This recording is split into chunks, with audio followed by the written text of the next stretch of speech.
So, welcome to the Anamnesis podcast. So, this is a project of unforgetting. So, what we're aiming at here is discerning and diagnosing the kind of shroud of forgetfulness, a kind of spiritual, philosophical, theological amnesia that we kind of swim about in the modern West, and also to stand at the crossroads, as it says in Jeremiah 6, and ask, where are the ancient paths? Where is the good way, and how could we walk in it? So today I am really excited to have a really old friend. You're not old, but we are old friends. I'm getting old. This is my old friend, Dr. Tyler Chamberlain, and we're buddies from old youth group days at St. Matthew's Anglican Church in Canada. Yeah. So, Tyler, why don't you say a little bit about yourself and where you're living, where you're working, what kind of stuff you do as Dr. Tyler Chamberlain. Yeah, and then we will kind of get into a discussion together. Great. Yeah. Thanks, Hannah. Happy to be here. I live in Abbotsford, British Columbia, about an hour east of Vancouver, BC. It's currently, I think, 6 degrees and gray, which is probably exactly what it is where you are, Hannah. It's more or less where I grew up. It's where we first met. I have a PhD in political science from Carleton University in Ottawa. I'm interested in political theory, and two main areas of political theory that interest me the most. Early modern political theory. So I've done some work on Blaise Pascal, the Catholic Jansenist critic of René Descartes. What I'm interested in early modern theory is the origins of the world in which we live today. Right? We can best understand how the world works if we look at least as I see it, if we look at its clearest articulators of the assumptions of the world they were trying to bring about. So I'm interested in René Descartes, in Francis Bacon, Thomas Hobbes, and some of their critics. And that is what has introduced me to my second major research interest, which is Canadian political thought, particularly George Grant. I was first introduced to George Grant as a Canadian political philosopher, as a critic of modernity. So that's what drew me to him. He was not living in the 1600s. He lived in the 20th century. But I was drawn to him as a critic of modernity, living in the thick of it. So from George Grant, I've broadened my interest into Canadian conservative political thought more broadly. George Grant and a number of other thinkers in the so-called high Tory tradition that are neither really left nor right, but approach political questions from more of a pre-modern classical standpoint and don't really have a natural political home. So Canadian political thought I'm interested in, and early modern political theory. I have taught courses at a number of universities and colleges in and around Vancouver, BC. My day job currently is in the provost's office at Trinity Western University.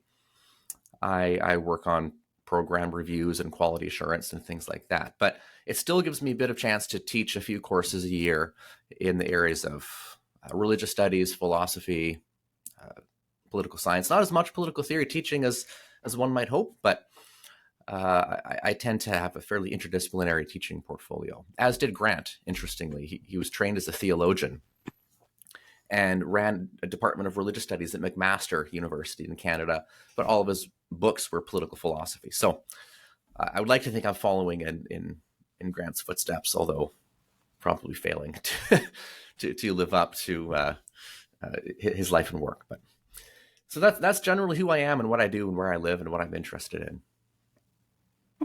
Awesome. Thank you. I just need to cough, and maybe this can just be part of the authenticity of our podcast. So just a sec.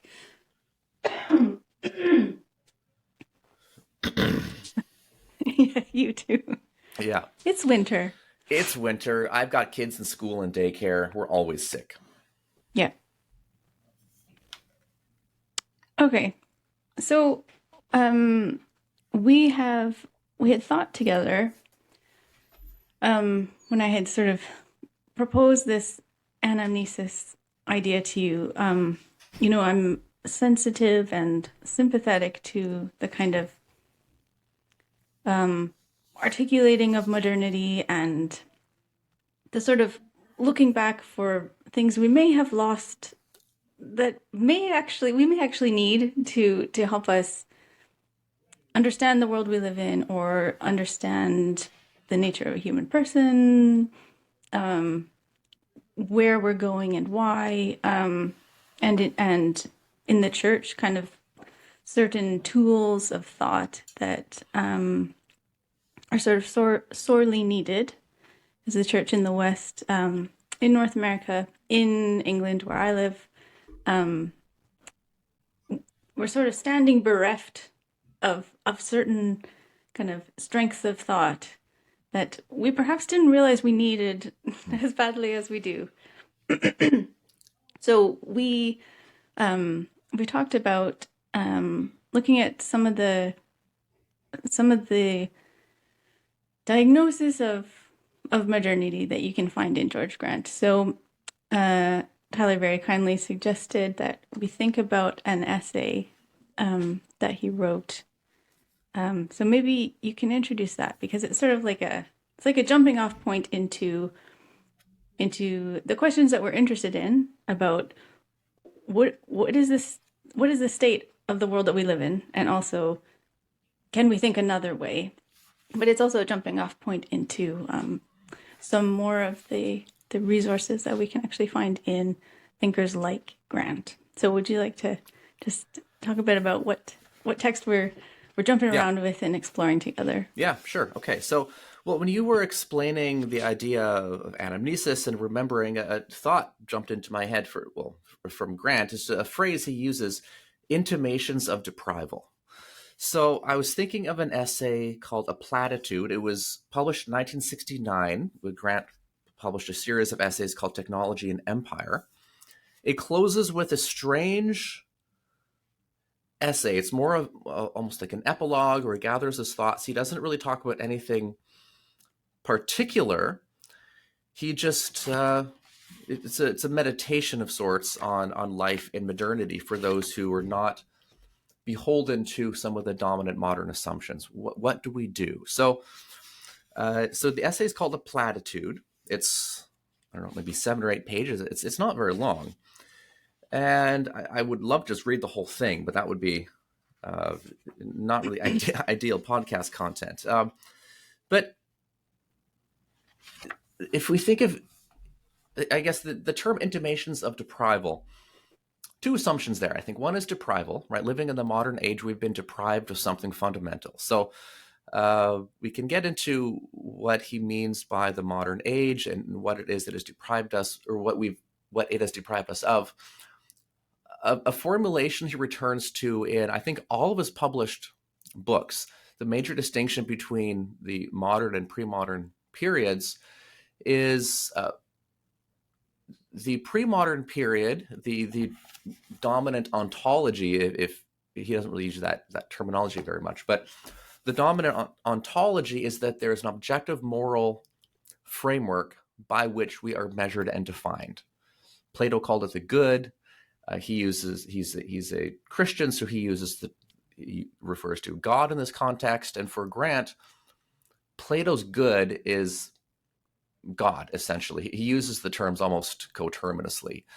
You wouldn't say Plato was a Christian, but Plato's notion of the good, Grant thinks, is perfectly compatible with the biblical God on most points. So there's this overarching moral framework, and a good life, a wise life, a virtuous life consists in orienting yourself to the good and living the life that you were fitted for. Okay. So that's what we've been deprived of. the modern moral ontology, again, to use clumsy language that Grant would not approve of, is that men are, in their core of their being, they are free. We live in an indifferent world, and we are free to shape the world as we see fit, and free to shape ourselves as we see fit. So for modernity, for Grant, man's essence is his freedom. There's no overarching moral framework that we are fitted for and to which we must conform. But what matters is maximizing freedom, our freedom over against the world, over and against our own biological capacities or limitations, perhaps. So that's the central distinction. That's the thing we've been deprived of. We've been deprived of language of the good. So that's the first part, deprival. Why intimations? Why does he use the language of intimations? He uses the language of intimations because the modern moral framework is so not just dominant, it's reshaped the way we think and our very language, such that it's impossible to even articulate publicly the language of the good. So one example he used throughout his work is the language of values, right? We often hear people say things like, this person isn't interested about just themselves. They act on the basis of their values. And we think that's a good thing. The best modern action is action that flows out of someone's values, right? You're a values voter, or a business has core values that drives what they do. They're not just in it for profit. They have values. So we might think this is a good thing. But an example of the way that modern moral thinking shapes our very language, what does it mean for something to be valued? The value of a cup of coffee, for example, is based on factors extrinsic to itself, right? How much other coffee there is in the world at the time, how much demand there is for coffee. We place value on coffee. I'm willing to pay $3 for coffee. That's its value, right? You evaluate something, you give value to something. So values are very subjective, for Grant at least. There's no overarching good in the language of values. So even the modern moral language, we have chosen to value something. We have adopted these values as our own, and we act on the basis of them. So even in our best moral thinking and moral speaking, we're still stuck in this modern framework that says our essence is our freedom.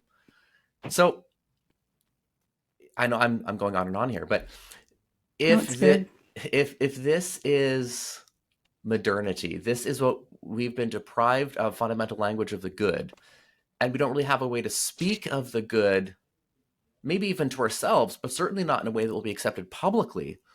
Well, how do we draw on these ancient traditions? How do we draw on what he called classical philosophy and biblical religion? There's no clear way. We just have to wait for intimations, cracks in the veneer of modernity, perhaps, or subtle hints in the language that might point beyond. But that's really what we can do. Grant was sometimes written off as a pessimist for saying that modernity has won out. The homogenizing globalization, that will win out. There's no way to stop it. And Grant sort of flirted with that view because he calls it the dynamo in this essay, the technological dynamo. You can't really fight against it. You just have to wait for subtle, very easy to miss hints that there's something else beyond the language of freedom, that there might be the language of the good hidden in the recesses of our memory, perhaps. But that's really all that we can do. So what you should do for Grant is pay attention, listen for what he called these intimations of deprival, subtle hints that something is missing in our modern moral language and moral framework. Mm-hmm. Yeah. And here's where I'm thinking to go next. Yeah. About these intimations. And he uses the word recollection too. So I was quite happy about that because it kind of can stand in for anamnesis as well. Yeah. So and you're right about a kind of, without reading carefully, you could hear a certain kind of pessimism. But I'm quite interested in the anthropology that's happening here. So it's that kind of despite the deconstruction of an image of objective good or of real substantial natures, like that things have a nature that we can know, that we can kind of commune with and contemplate and think about, and that all sits within a kind of coherent structure of reality that for the classics like Plato, Aristotle, Yeah. depends on kind of form and the good. And for Christians who kind of take that and run with it, are like, oh, this explains, or this is a good way of putting language to all of reality being grounded in God, who is the truth, an author of truth, and in which a dependable structure of reality subsists. Yeah. Right, but coming back to anthropology, so that these intimations are kind of still there, persisting anyways, kind of suggests that that there, well, it was like a recovery of the idea of man, because we stand now at a space where our anthropology is kind of just a panoply of chaos, right? We don't know what a human being is. And, in the sort of politics, we don't know what a man is, we don't know what a woman is, but it's deeper than that too. Yeah. We've kind of lost the structure of the idea of nature, of a certain stability, of a reality of our humanity. Yeah. I'm just going to highlight a couple phrases here that I enjoyed. So when he talks about things essential to our happiness, the things being essential, I'll read just a little line here. Okay. So he says, it's difficult to think whether we're deprived of anything essential to our happiness just because the coming to be of the technological society has stripped us, above all, of the very systems of meaning which disclosed the highest purposes of man, and in terms of which, therefore, we could judge whether an absence of something was in fact a deprival. So it's not only sort of like a development in what we think of as good, but kind of a loss of the capacity to discern whether or not something was lost, like the loss of, I guess simply the idea of human nature, that we could discern whether our developments were moving us towards something for which we were made, or whether they were kind of just arbitrarily going in directions, kind of any and every which way.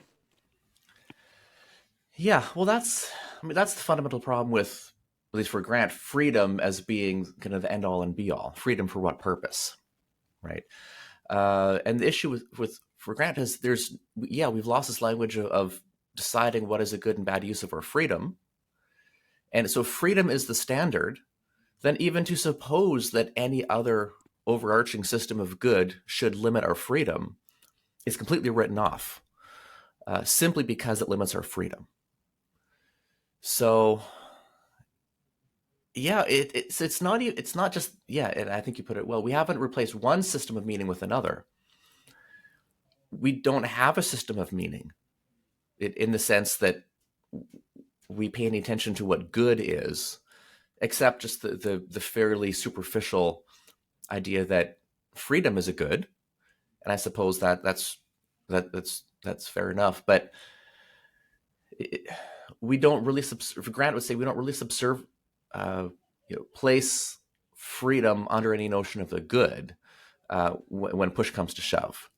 what we are is free, and anything that Mm-hmm. gets in the way of that freedom, uh, of our freedom to will and create what we want out of time and nature and history, that denies what is fundamental to us. Any question of whether this is good doesn't really mean Grant would say, it doesn't mean anything. It's almost incoherent. Mm-hmm. Yeah. And it is a kind of funny irony, which he points out as well. And you said it as well, the kind of the only good left to us is that we kind of cling to with like a death grip is the goodness, or at least the kind of desirability of freedom, Yeah. but dislodged from sort of a coherent structure that could say, but why? For Mm-hmm. what? And he points out to that too, like freedom for what purpose? Kind of, I mean, in the end, undermines itself.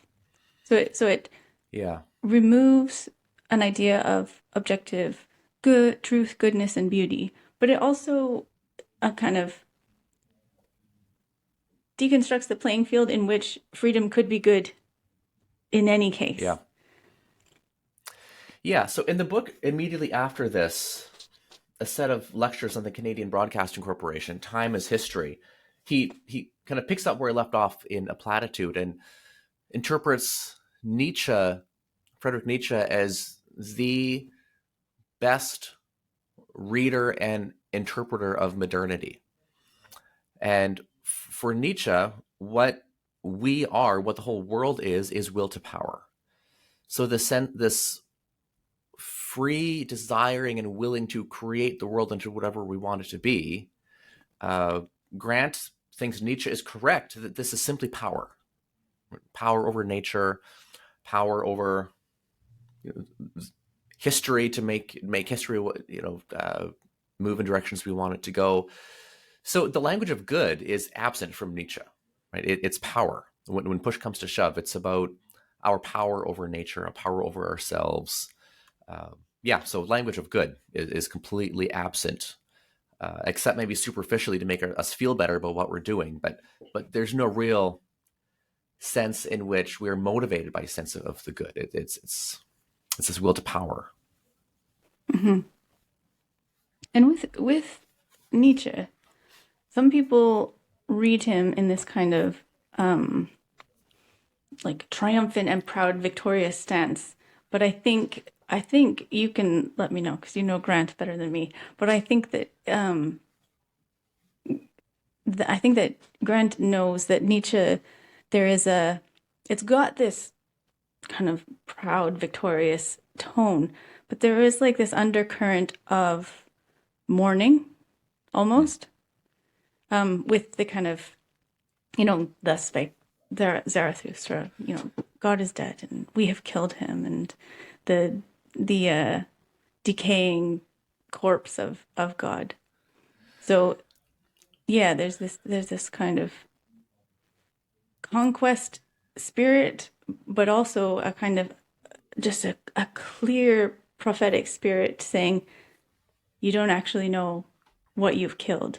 And there's this, and that might be actually a kind of perfect example of intimations of deprival, in Right. like the ground has actually fallen out from beneath you and we don't Yeah. know what this means yet.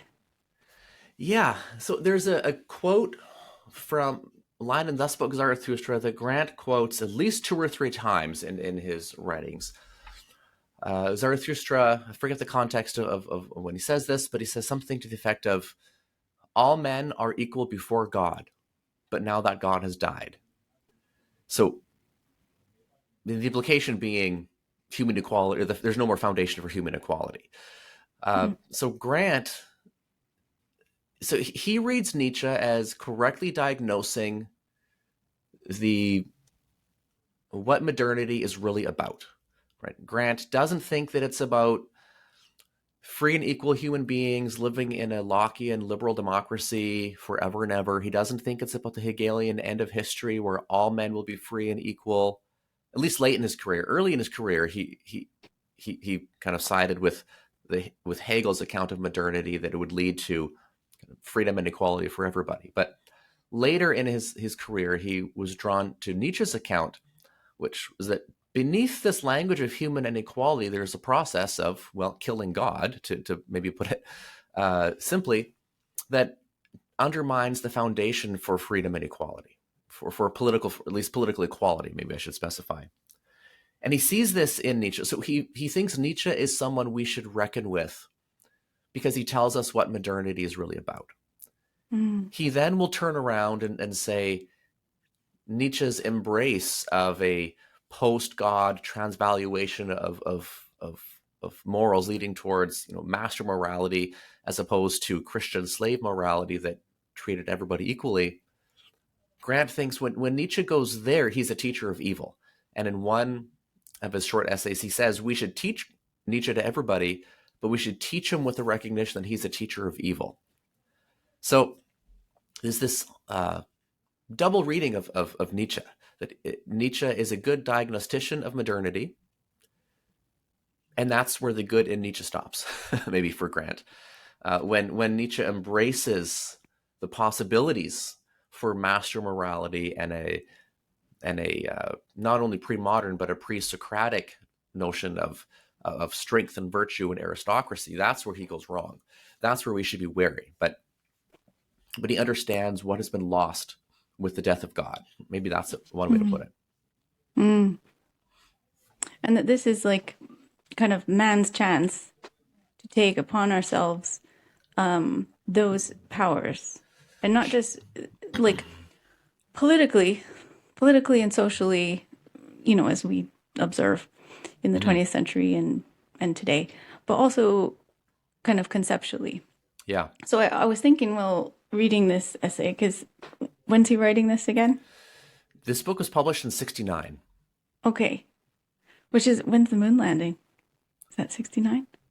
Something like that. Something like that. So like, because he makes reference to technology, and he talks about, space exploration, which obviously are still happening.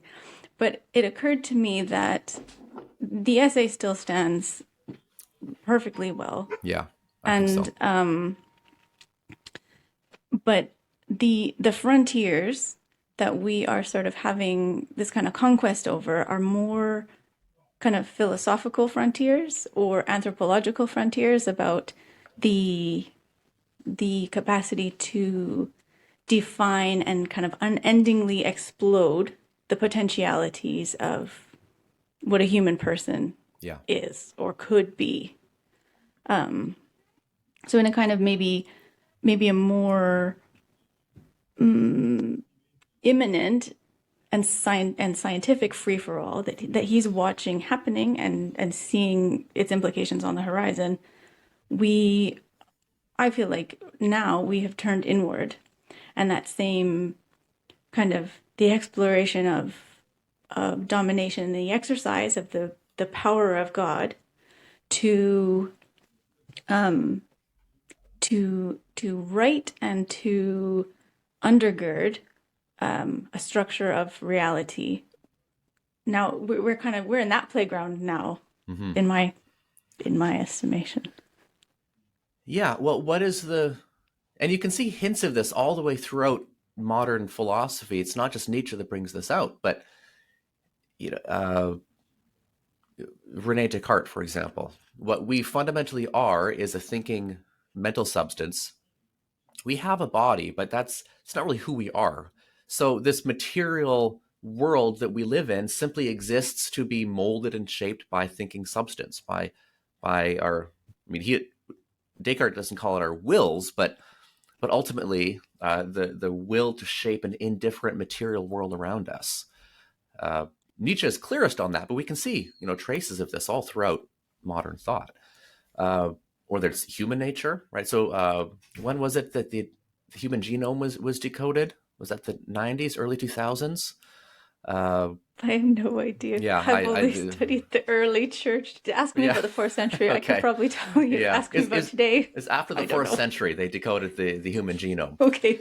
But all of these investigations into our material makeup and what can be done to control it, and often for good purposes. I want to be clear, Grant doesn't think that medical science, medical technology is bad, right? He's not going to be protesting vaccines because it's playing God using technology. He's in favor of modern science and a lot of the benefits.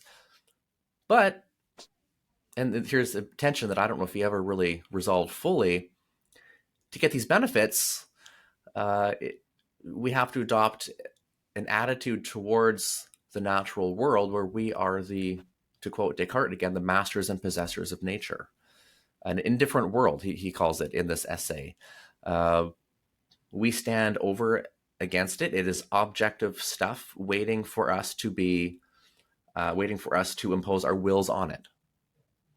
And we ourselves are this stuff, right? At least in our physical reality. So I think that's, a lot of the technological but social and conceptual categories that are maybe breaking down these days. I think that's how Grant would conceptualize them. And an important piece there is the indifference. So that phrase, the indifferent world. So I wonder if we could think about where that comes from. And it is another way of saying, the kind of deconstruction of a system of meaning, as he says in here, or ultimate value, or even the idea of nature. And I mean like natures as in the concepts and the structures that make things what they are, right? So the kind of the disappearance of that and the replacement with an idea, with the indifference idea. So I'll just say one thing and I'll let you unfold a genealogy of that kind of vision of an indifferent nature. Sure. Because you mentioned science, and so science, the natural philosophy, as in like the kind of exploration of creation, originates in the Western tradition, like in the monasteries. And so it belongs to this sort of much more kind of wider and more coherent, almost like a devotional practice, right? The monk prays, and the monk does service, monks and nuns. Women were doing it too, but the exploration of how things in creation work fit into this wider sort of a worship of God who authored those things and authors us. And so, in the kind of Greek fathers, you have the development of a logos cosmology, right? So there's, for the nerds who know, like the Greek of John 1, in the beginning was the Word, and the Word was God. No, the Word was with God, and the Word was God. I think you were right first. I think you got it right the first time. Okay. The Word, right? So in Greek, that's logos. Yeah. But then even, inheriting and engaging with earlier Greek philosophy, there's already this idea that the order in the universe, that's also called logos, right? That's reason, and that's the kind of order and shape of the things we encounter. And so as Christian thought develops, it begins to see a kind of a relationship there. It's not that like Jesus is the logos or the shape of like the plants that, whatever that monk's name was who was doing the peas. Just remember learning about that. Anyways, right? But that there's a certain kind of participatory and dependent relationship in the logoi, which is like the plural of logos, right? Or logi for those who want modern Greek and are going to get mad at me for saying logoi. But anyways, so like there's all these little logoi, and we have an order, and the plants have the order, and all the creatures and the birds and whatever, right? And then humanity has logos within us, right? We are the rational creature, and the thinking creature, and the speaking creature, and that all of these kind of fit in a derived relationship with Christ the Logos, through whom, for whom, by whom all things were made, right? And so anyways, all that is to say that the engagement between humanity and the rest of creation used to sort of hang together in something exploring, embracing, celebrating, adoring inherent logos within creation, and then that oriented towards worship of God and of Mm-hmm. Christ, who is the logos, right? So it assumed it assumed meaning, it assumed the capacity to know, and it also had a greater goal, which was more along the lines of worship than it was use, right? Yeah. Use and manipulation. Not that that was entirely banned, but like, anyways, Yeah. I've rambled a bit. But all that is to say, we're coming back to how then, why do we get to an indifferent or a meaningless cosmos that we're going to exert our will over and upon? Yeah. Well, I think for me, a helpful thinker to start with here is Francis Bacon. I think Francis Bacon, he doesn't use Platonic language of logos, he uses Aristotelian language of formal and final causes, which I think is getting at something very similar, the natures of things. Uh, so, and I don't have the exact quote in front of me, but in his new organon, of course, to replace and correct Aristotle's old organon, uh, he looks at nature through the lens of Aristotle's four causes: uh, material cause, efficient cause, final cause, and formal cause. And he basically says there may be formal and final causes as Aristotle understood them in nature, but knowledge of these has no practical benefit. So who cares? So he kind of reverses or flips the thought, or the thought versus action. I mean, dichotomy is, as you noted, is too strong. It wasn't one or the other, but the emphasis was on action over contemplation. Hmm. So you can contemplate things all you want, but that's useless. That's not going to help anybody. And he would even, he gave this a theological justification. He would say other thinkers who are so interested in contemplation and even leading to worshipful reflection, leading out of reflection of the natures of things, they're not exercising their Christian duty of charity. So Christian charity became the highest Christian virtue for someone like Bacon. Now, there's debate about whether he actually believed this or was just saying it to get people to support his project. But rather than worship and contemplation and reflection as being the highest virtues, if you like, charity became the highest Christian virtue. Charity defined as useful inventions that will reduce physical suffering.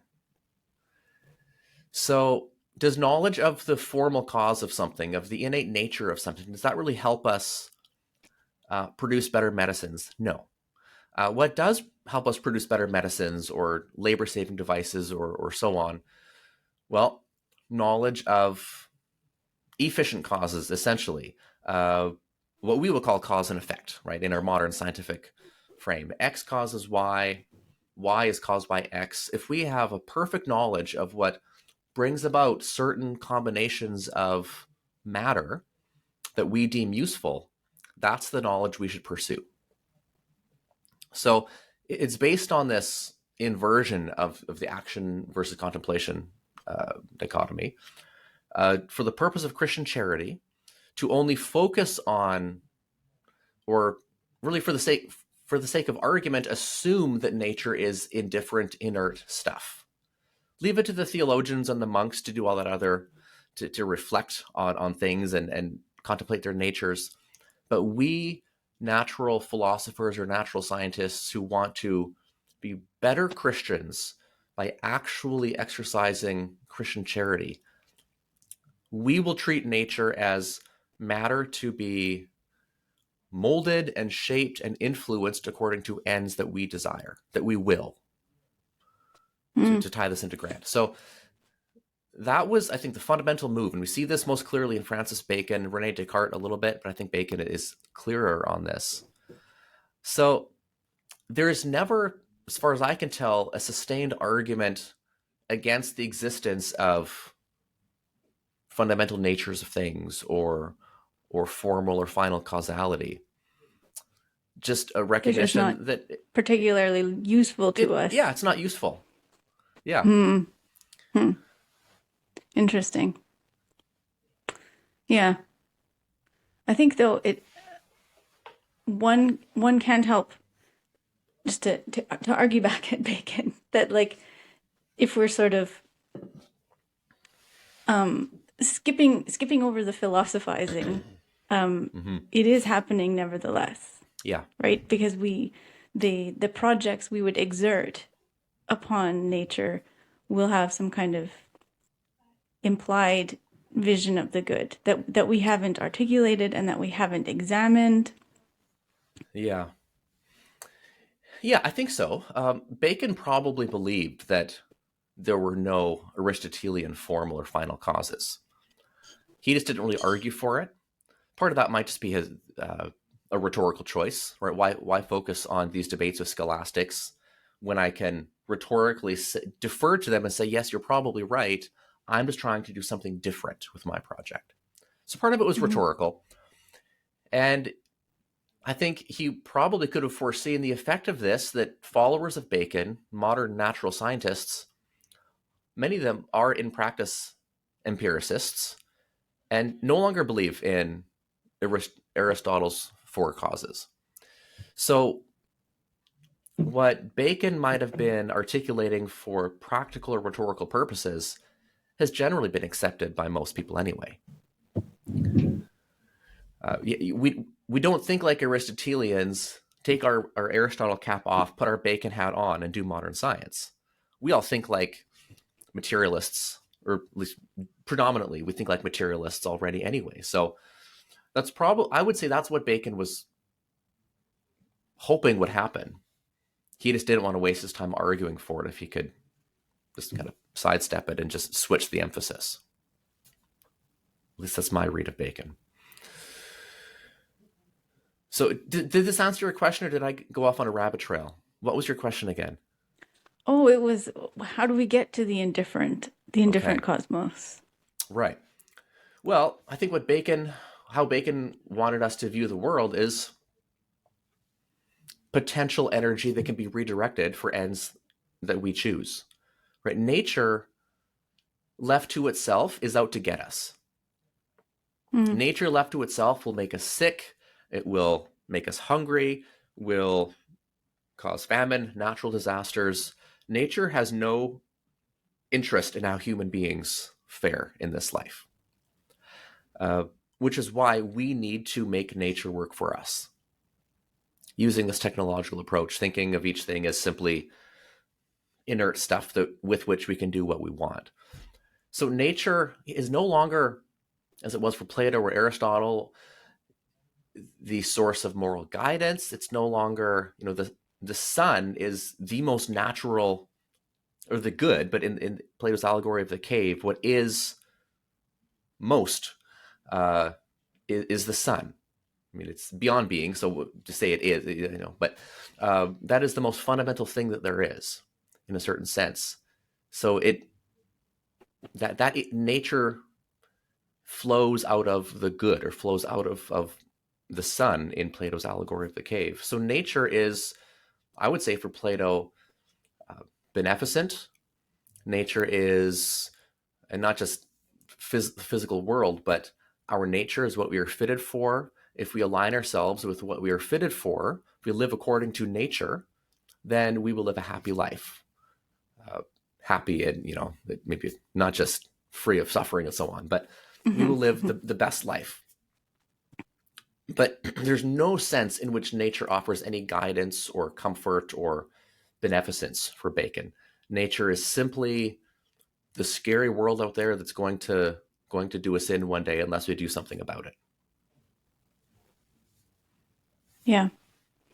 And would you say that the former, the sort of vision of a, beneficent order and and the idea of nature, and you use the phrase about, something that we are fitted for. So we haven't yet used the word teleology, but that's implied there, right? Absolutely. Not only do we kind of receive a nature, but there's also kind of a vocation, a destiny, a calling, a kind of track upon which natures are traveling.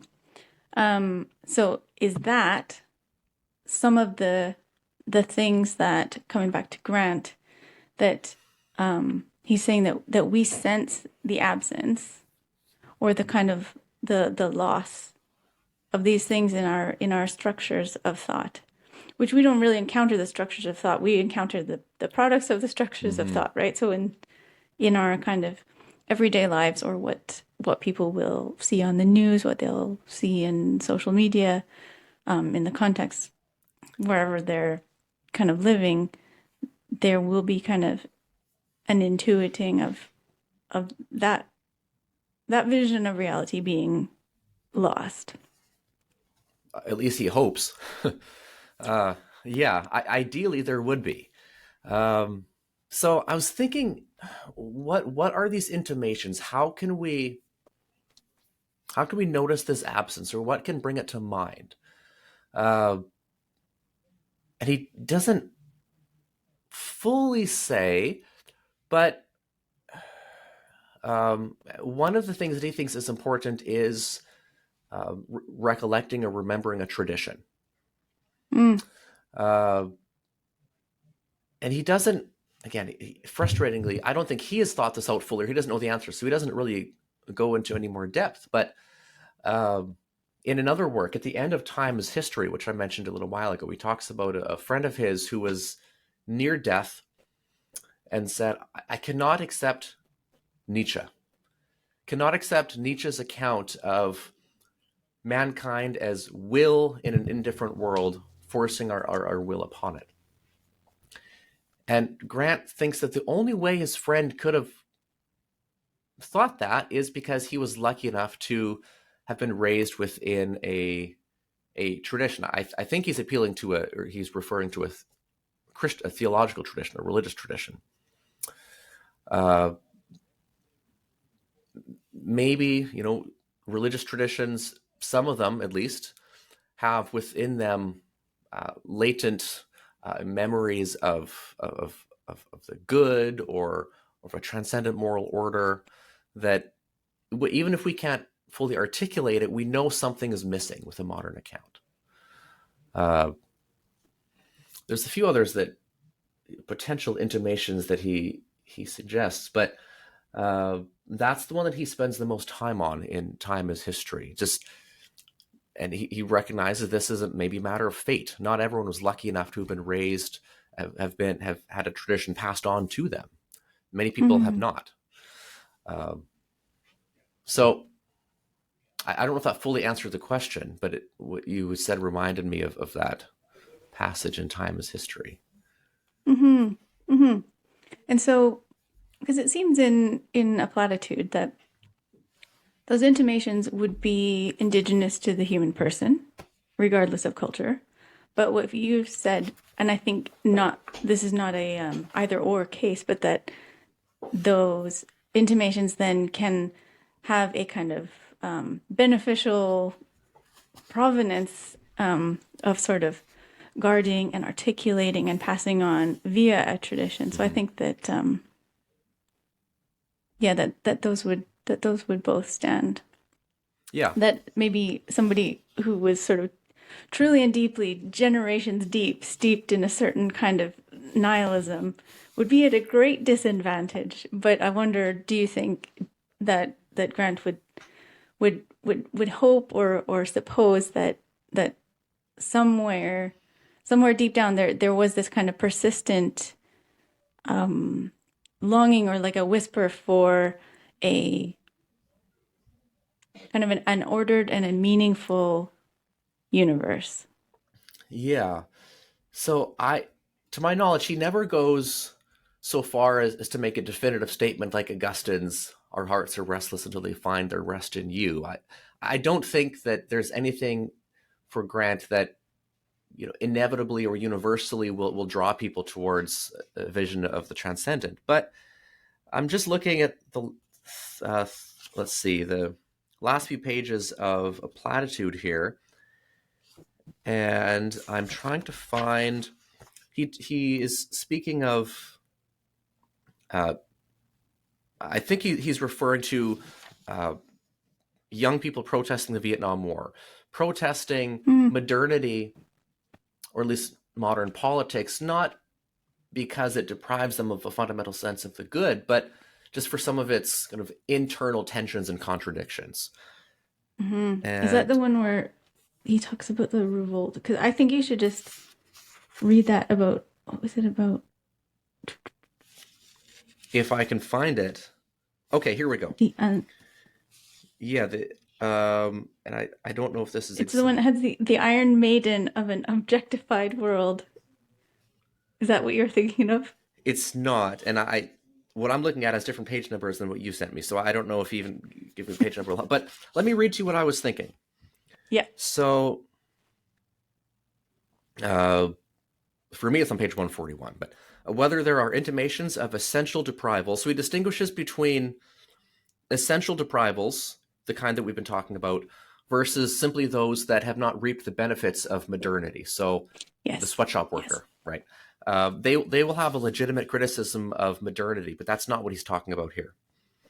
So whether there are intimations of essential deprivals which are beyond elimination by the calculations of the present spirit is just what must remain ambiguous for us. So he doesn't even know if there are these intimations, because the whole of our dominating system of thought denies that there could be such. Then skipping a line or two here.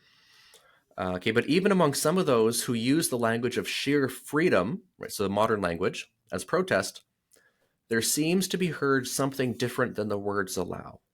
Because they've been taught no language but the modern, they use it not only to insist that the promises of the modern be fulfilled, but also to express their anguish at its denials. So, at this time, he was heavily involved with the anti-Vietnam War protests on university campuses. So I think that's what he's getting at here. So using the modern language of freedom as protest, Grant still wonders if they're using the only language they know, but they're still aware of something in the modern spirit that is denying or depriving them of something. They can't quite put words to it. I would have loved later in life for him to revisit this with a footnote explaining what he meant. He never did. But even in, say, everyday protests against injustice, right? If we use the language of freedom, is there still a sense in which, without being able to articulate it in words or even in thought, those protests are aware of something wrong with the modern moral language of willing? Or freedom and will are kind of the same for Grant. In a book that he wrote about 5 or 6 years after this, he lays out the modern problem again, and he uses the example of abortion rights, which we maybe don't need to get into. I forget the details at the moment, but he sees in some of these moral issues where there's heavy debate,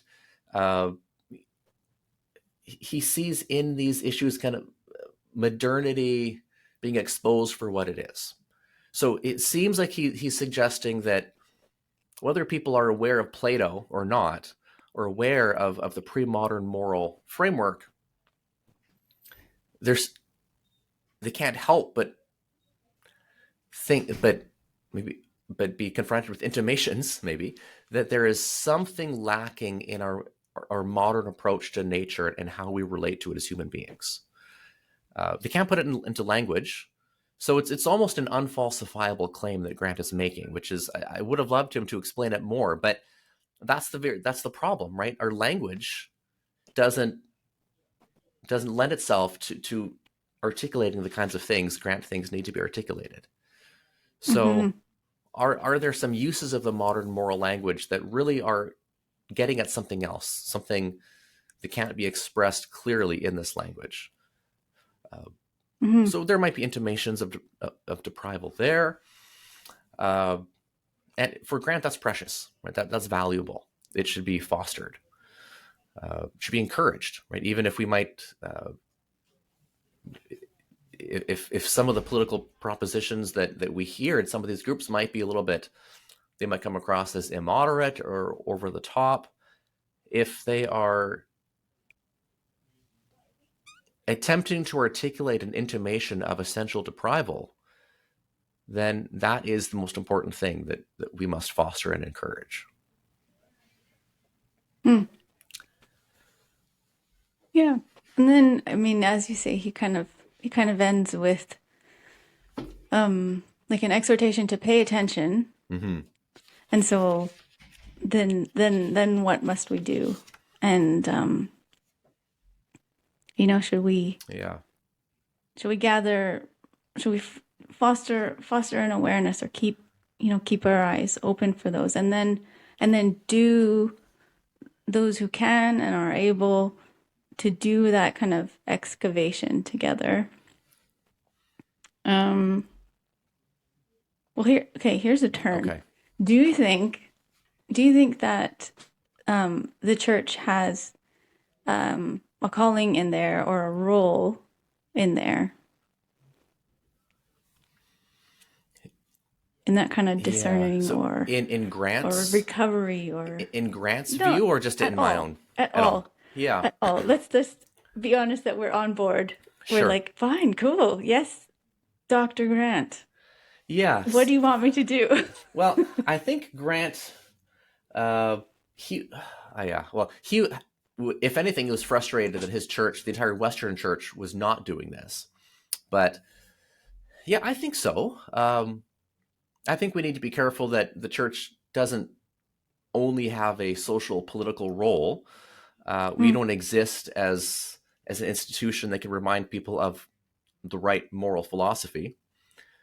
But in the sense that the church at its best I don't know if that's the best way to put it, but witnesses to the transcendent and what it means to be a human being in light of the transcendent, the divine. That, I think, is what the church is one of the things the church should do. I think the church has a role here. Now, this is different. Well, yeah, so I want to avoid.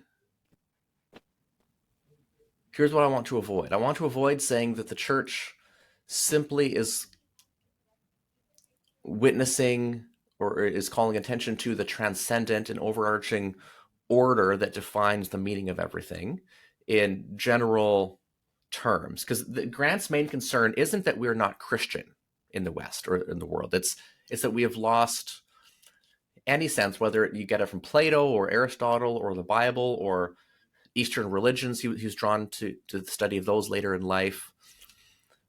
He doesn't really talk about the specifics. He's not saying you need to become a Christian to do this or to recognize this. He just wishes there was some recognition of the transcendent and how that transforms the meaning of everything else within it. So the church should not simply serve as a witness to the transcendent in general terms. So we want to avoid that. The other danger is if the church focuses too much on calling attention to or drawing attention to or fostering intimations of these deprivals, that it might rightly prioritize a Christian understanding of this transcendent moral order and exclude the others. Right? So I don't think Grant is really trying to say anything theological here, in that Christianity is the answer or whatever. So I think the church certainly can be one of the institutions that can foster these intimations of deprival, recognizing that the church's ultimate answer is going to be more particular and specific than what Grant is really discussing here. Does that make sense? As I'm thinking about this, Yeah. I'm seeing a few dangers. We don't need Grant had a big problem with the church being triumphalist. He saw this as a big problem in the Western church. So we shouldn't say the problem is that we have lost our Judeo-Christian values and we need to be more Christian and that will solve all the problems that we're dealing with. He's not quite that particular. But he would want the church, qua the church, to still be particular in its message. And I think he's probably, well, at least that's what I think. And I assume Grant, I think he would agree. Yeah. So, I mean, to briefly answer your question, yes, sort of. But maybe the church can be one of the institutions that does this. Right? I mean, liberal arts colleges like St. John's College that read great books for 4 years together, that can do this as well. Students at his Department of Religion at McMaster studying Eastern religions can do this, right? So there are a number of pockets within modern society that ideally would foster these intimations. And then those would be something even beyond kind of cultivating a sensitivity to intimations of deprival, and they would be exploring intimations of transcendence. Yeah. Right? Yeah. Yeah, I think so. So ultimately, intimating that you're deprived of something is not the end goal, right?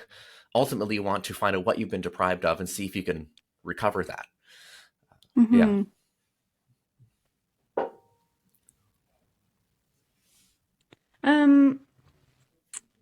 I have another thought about epistemology. I was quite interested in, so Grant quite a number of times is using, making reference to subjectivity, right? And that wraps up with everything you've been talking about with like a modern vision of freedom, the exercise of the will, and kind of construction of meaning and exertion of that power, right? So, but I was quite interested in the kind of little hints in this short essay where it seems like Grant is kind of suggesting and affirming that it's possible to think about or to contemplate or to reason about real things. So this is coming, I suppose I'm just banging on about nature again, but like he leaves room for what he calls kind of idiosyncrasies, right? He leaves room for context to kind of inform our thought, and that thought, would come from our own personal history and experience.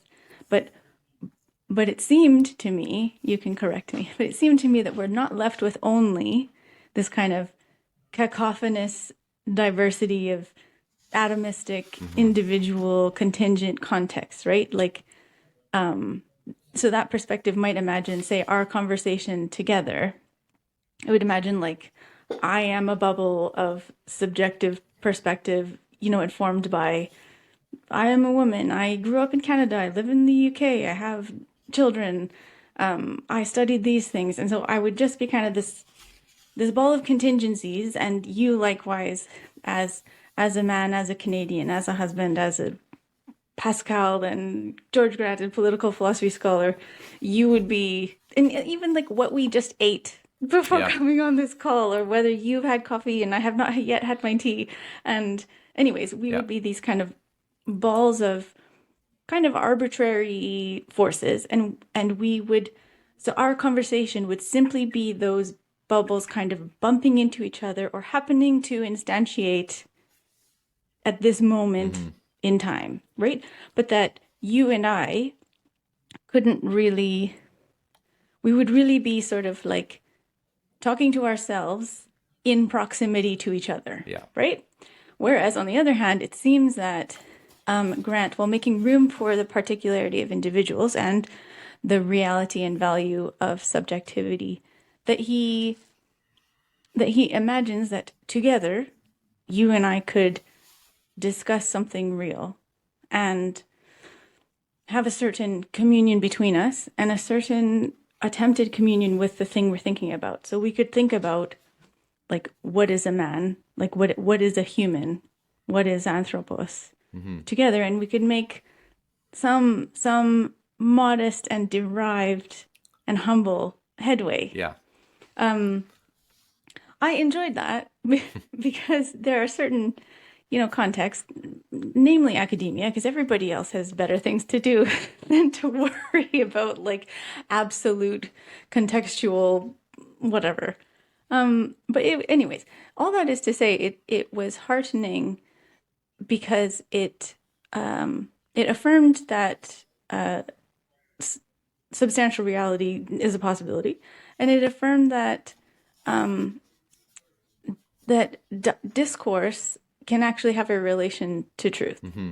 and we could have a real conversation together that may bring both of us closer to discerning and kind of being in communion with the real. Mm-hmm.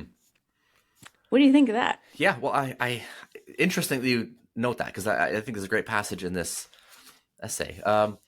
Well, Grant ultimately was a Platonist, so he thought dialogue was important, and it was possible, and it was a meeting of souls.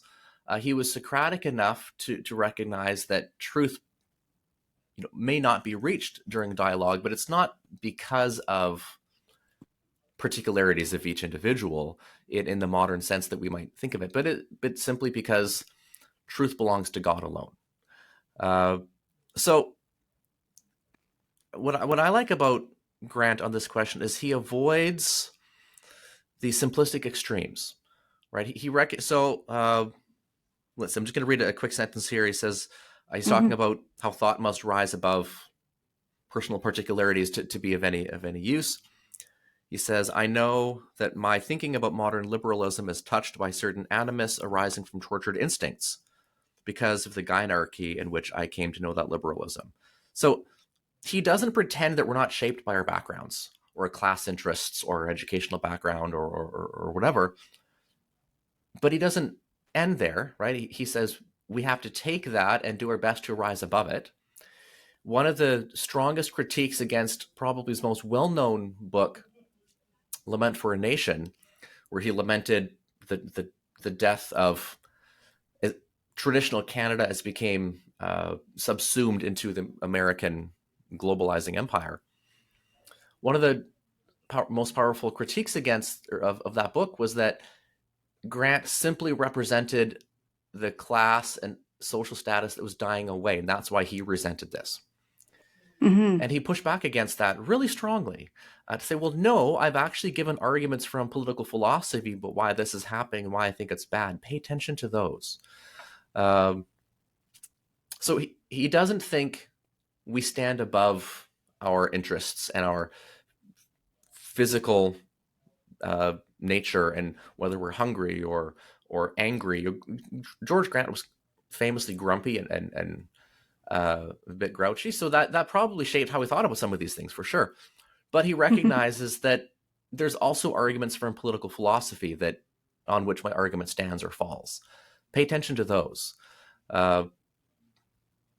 He did think that this was maybe a challenge for everybody. He recognized after the fact that the tone of his book, Lament for a Nation, was not how he would have written it if he were to do it again, because he wrote it when he was really angry at the Liberal Party of Canada.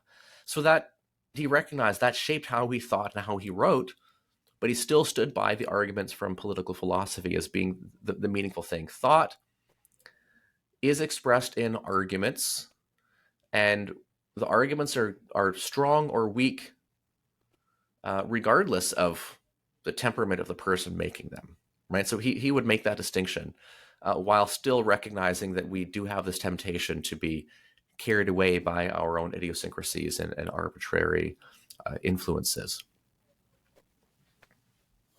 Mm-hmm.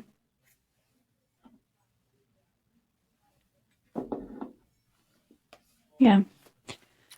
Well, I think that we'll probably draw it to a close. Okay.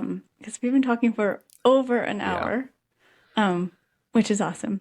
But I thought that maybe I'd ask you one more kind of more personal Mm-hmm. question Uh-oh. about your sort of no, it's not scary. About your kind of intellectual and scholarly journey and the things that you studied, and but how they've sort of impacted you personally or spiritually or philosophically, so that like because we've both done PhDs, and you write the beautiful academic thing, Yeah. but there are also these kind of treasures that kind of either don't make it onto the page, or they just they weren't meant for the page, right? There's ways that you were kind of shaped, and you incorporate these things into your life, where they kind of stand before you in a way that you know you're going to wrestle with this for a long time. So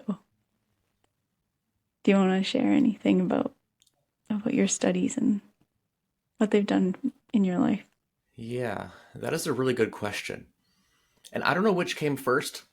I would say there has been a coming together of my interests in political theory and my religious affiliation.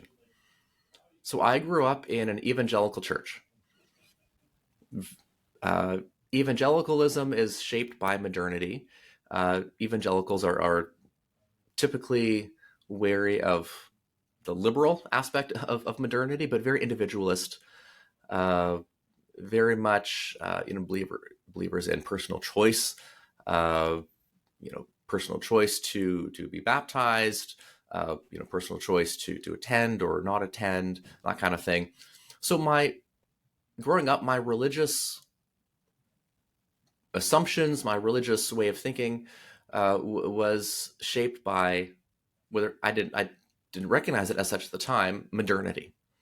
And then in high school, by happenstance, which is, I should maybe think about this theologically, I just happened to be somewhere where the youth pastor at St. Matthew's Anglican Church at the time saw my dad.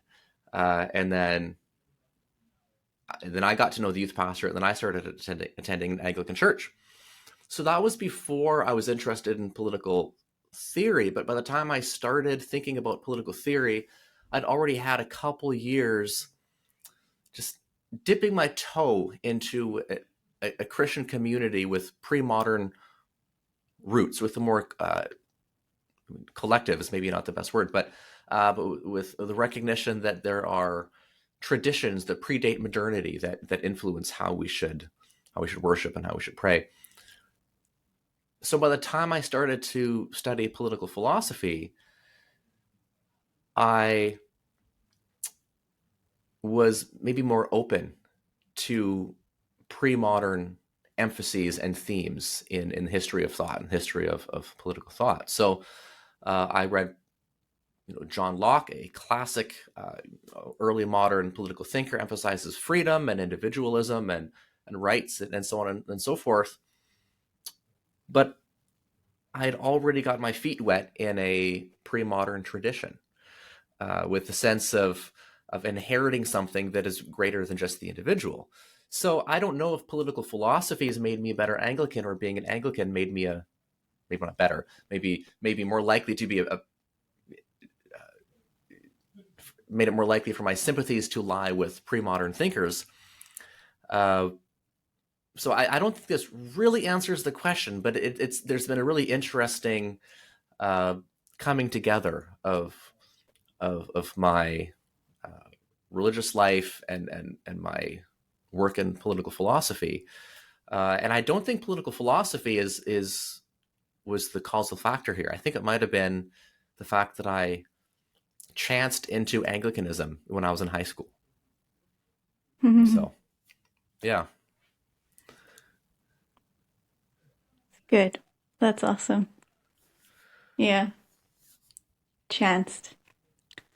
Or maybe it was providence. Yeah, so Grant would maybe use the word fate, or providence. It may not have been chance, but uh, You were fated. from the human vantage point, it was happenstance. Mm-hmm. Who knows what else is going on? But yeah. Mm-hmm. Yeah. And in a way, then you really um kind of echo Grant as well, whose Anglicanism would have, in a kind of mutually forming way, would inform his political thought, and vice versa. I think so. Yeah, for sure. So Grant was raised in a liberal Presbyterian home. So it wasn't until after he had his PhD that he came to see the cracks in modern liberalism. Uh, and that actually caused some significant uh, tension with his family when he left liberal Protestantism and joined Anglicanism. And then, of course, the Anglican Church of Canada moved in a direction that he thought was too sympathetic to modern liberalism. But at least at its best, he thought that the Anglican tradition would fit hand in hand with his political and philosophical concerns. Awesome. Well, I enjoyed this, like, in absolutely, Yeah, and me too. I couldn't find the right word. It's like indomitably. I really Indubitably. enjoyed our conversation. Indubitably. Um, yeah, this is really good, and I'm really grateful. And I feel like there's a lot more I'd love to excavate, to use that word Mm. again, with you. So I really appreciate you coming on with me today. Oh, I love. Okay, Tyler. Okay. Thank you very Hey, much.